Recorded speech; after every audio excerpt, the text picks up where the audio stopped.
If anyone can build a perfect house, then that's the company to go with. Would I recommend VGC to our family and friends? Yes, we would.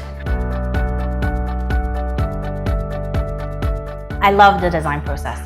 It was one of my favorite parts. I'm not particularly a color person. I'm not particularly good with an eye for color or an eye for design.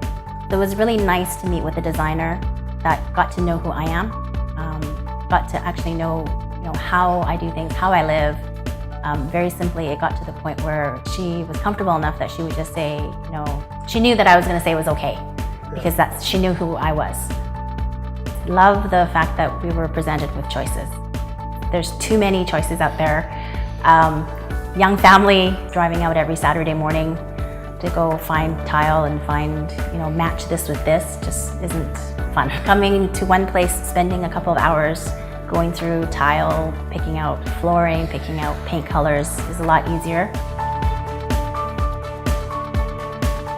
It was a good one. He came to our house. He gave us a kind of an overview of what you guys did.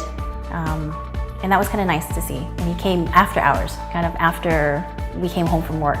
And it didn't have to be during the day. I didn't have to take time off work. Darren's a school teacher. Kind of hard for him to get out of class. Chatter was one of the most wonderful things. We're both very, I guess, tech savvy. If we had a concern, we can put it up there knowing that it'll get answered and looked at. So the chatter process was fantastic for us. We always tell our friends, they ask us why we go with VGC, and we say, well, you hear so many stories and just concerns of, things didn't go right. You need someone to kind of be in your back corner. You need someone to kind of fight for you and make sure that they're looking after your interests and making sure that it's done right. When you start building a home, you think about your dream home, and because that's why you build, right? You build your dream home, and I think being able to see from the renderings, to see it and actually for it to come to fruition, it just is very satisfying.